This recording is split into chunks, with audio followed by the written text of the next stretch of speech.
Hello and welcome to this week's Turf Tips. On behalf of OTF and Department of Plant Pathology, I'm Todd Hicks. And I'm Joe Rimelspach. This week's weather pattern looks like for the next 10 days we're going to be unseasonably warm.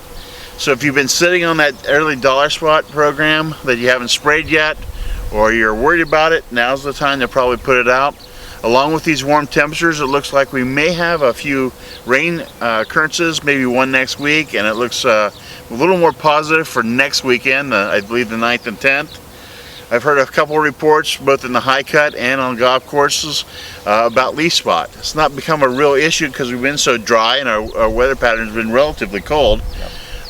The other thing with sprays is that I'm hearing on both sides of the court, as far as high cut and golf guys, is if you're looking at making applications, whether it's for insects, herbicides, some kind of fungicide app, and you're basing it on weather, specifically soil temperatures, make sure you're getting consistent 3 to 5 day soil temperatures and not finding these quick occurrences of maybe a day or two strung together.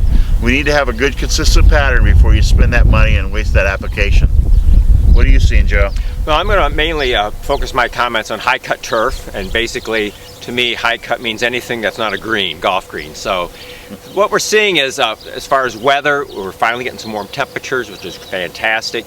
Rainfall is quite variable. I know yesterday here in Columbus we got less than 1/10 of an inch. Up around Port Clinton I know they got over 2 inches, so it's all over the board. But in general we're kind of entering into a kind of a drier period. And so with temperatures coming up, that's going to mean certain things are going to go on with our turf.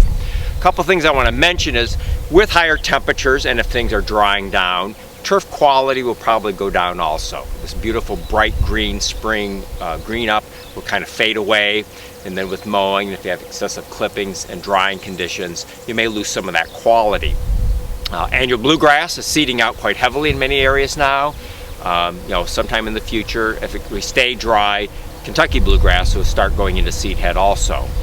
A couple other things I want to mention is on broadleaf herbicide. I'm sure there's lots of applications of broadleaf herbicide going out right now, and this coincides right now with the leafing out of many trees and shrubs, the growth of many perennials.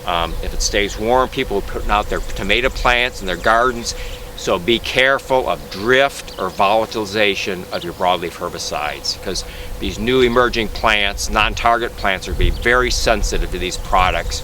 So to avoid service calls or non-target damage, be cognizant of that. A couple other things disease-wise. With dry temperature or dry conditions, very little disease. We need, for fungus to grow, we need that moisture or high humidity. If it stays dry, probably those are going to be not a key issue. One last thing I'd like to mention is about seeding. I realize that many of you will be doing some seeding, repair work, or new lawns in the spring, and this is a kind of a challenging time to do seeding because you may get a good take in the spring, but without a mature root system going into summer, oftentimes you'll be fighting problems with thin turf or weed encroachment. So do the best job you can. Make sure you put down plenty of phosphorus. It's very important to add additional phosphorus, even if your soil test say you have adequate phosphorus. It's additional benefit to put down phosphorus at the time of seeding. So good luck with that. And Todd, do you have anything else? Looks like we're on tap for a great weekend with this weather. Get outside and enjoy it this weekend. Remember, if you have any suggestions for Joe or I, try to find us on email, give us a phone call, check our website, or even on Twitter. Let us know if there's things you need help with, suggestions for more videos. Have a safe week. We'll see you next.